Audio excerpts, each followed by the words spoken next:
Hi, this is Tim, licensed loan officer, and on this video, we're going to talk about how to buy a home with no money.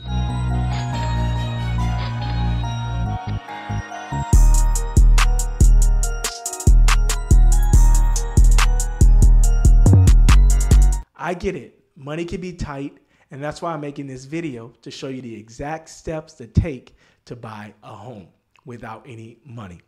Now, just so you know, this channel is all about first-time home buyers, building equity and wealth through home ownership, buying investment properties, having excellent credit, budgeting, all type of financial topics.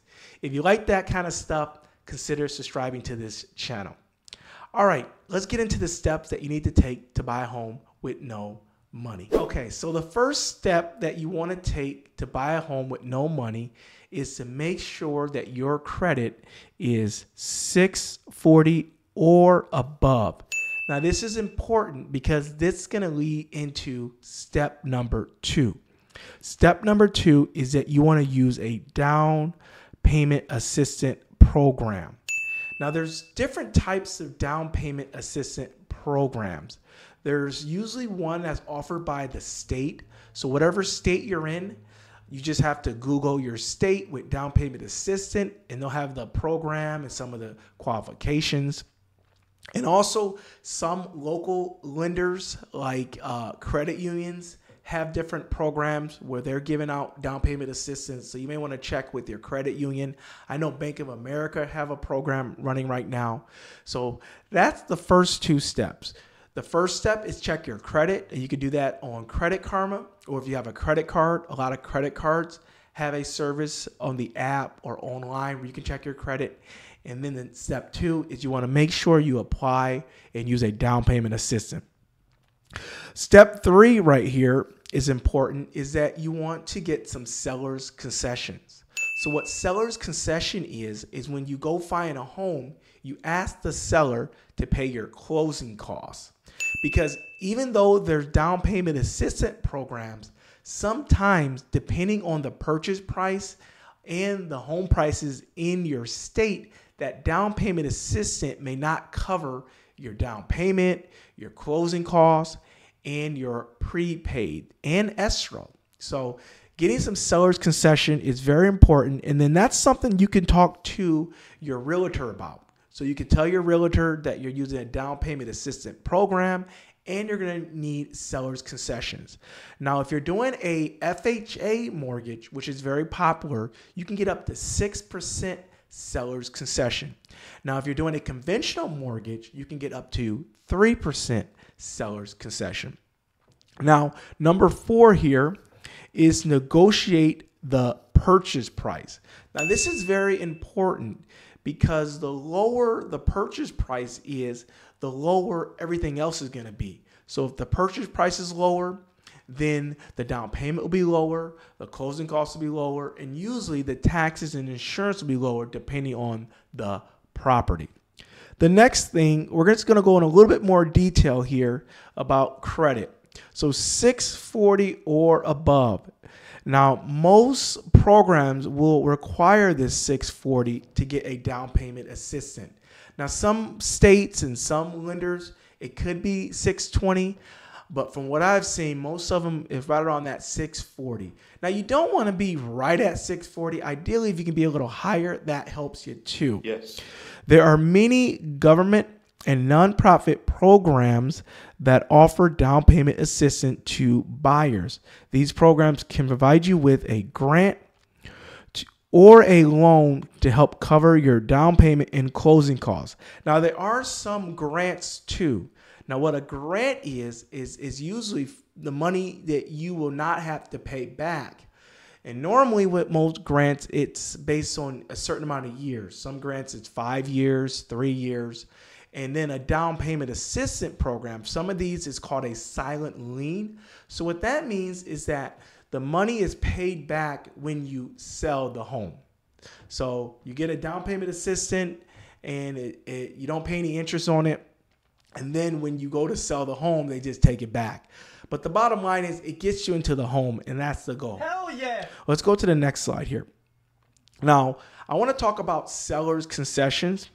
So seller's concessions are closing costs that the seller agrees to pay on your behalf of the buyer. This can be a great way to save money on closing costs, which can be a significant expense when buying a home. So there's a couple ways we can go about this. Sometimes a seller will you offer the seller more money, but they pay your closing costs. So where the seller's still getting the amount that they want for the home, but you're just rolling the closing costs into the mortgage, if that makes sense.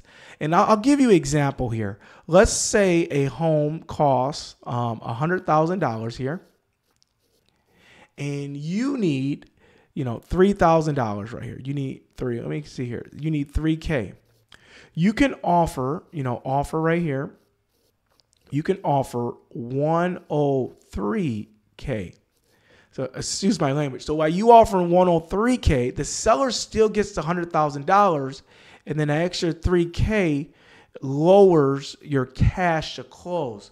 So when you buy a home, you are required to pay your down payment, your closing costs, your prepaids.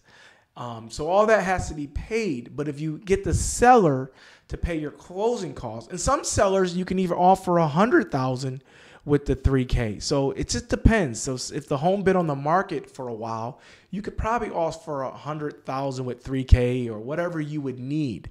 But just be conscious if it's a home that just hit the market, a hot market, sometimes asking for seller's concession could weaken your offer, because if someone else offers $100,000 with no seller's concession, they're going to take that offer over yours. So it's very important to talk to your realtor and come up with a good strategy to negotiate and map this out. The next thing is zero down programs. So there are a lot of different types of zero down programs, and some of the most popular ones are VA loans. So if you're a veteran or a surviving spouse of a veteran, you can get a VA loan. VAs are zero down payment. Now keep in note, even though there's a zero down payment, there's still closing costs, and there's still a VA funding fee if you don't receive 10% or more of VA benefits. And then there's prepaid. Prepaid is like your taxes and insurance and escrow. So again, you can ask for some seller's concession to cover that so you can buy this home with zero down. Now, another popular program is a USDA loan. A USDA loan is for rural areas. So you go outside of like the general metropolitan, outside of cities, and it's to promote homes out in these areas. You can usually get a pretty good deal on homes in these areas, but USDA loan is a great option, and it's similar to a VA loan. There are still some closing costs and prepaid, so you may want to ask for seller's concession to cover those. But that's a zero down program, and that's available everywhere. I'll put a link down to the VA link. You look at the eligibility map to see what areas in your area that are eligible for VA loans. And then last right here, number 3, like I said, check with banks. So different banks or credit unions have different programs. They're in-house. So a lot of banks budget money as an initiative to promote home ownership. So just shop around a little bit, talk to some lenders in your area. Also look for grants. So there's always some grants in different counties and cities. Now, most grants could be anywhere from $5,000 or $10,000, and that could help. So, and remember, you got this, okay? So you want to do some research, take your time, okay? Look at programs, look at your credit, and really map this out. And this is important that we talked about, is negotiating the purchase price. Now, there are many benefits to getting a lower purchase price. Now, with the lower purchase price, you're going to get a lower down payment, because a down payment is a percentage of the purchase price. So if the purchase price is $200,000, it will be a percentage of that. If the purchase price is $150,000, a percentage of that. And FHA for first-time home buyers, normally the down payment is 3.5%. And with conventional, it would be 3%. It also lowers the closing costs. So the closing cost is based on the purchase price. So if you buy a little bit bigger home, you pay a little bit more closing costs. It also lowers your monthly payment. So you're going to save money every month. It's going to be less expensive and lower taxes and insurance. So generally, homes that cost more require a little bit more money to insure. A lot of things go off of the purchase price. So this is a first-time home buyer here, and this is some great ways to negotiate. Now let's get into the next one here. Now, this is just some closing remarks here for you. It's important to note that buying a home with little to no money is not always easy. So it's not easy to buy a home with no money. You will need to meet certain eligibilities, requirements, and be prepared with a plan. So that's real important to have a plan. And you may want to talk to a lender a little bit and ask them what kind of programs, ask them for a closing cost worksheet, and they'll tell you exactly how much you need so you can know how much seller's concession you need.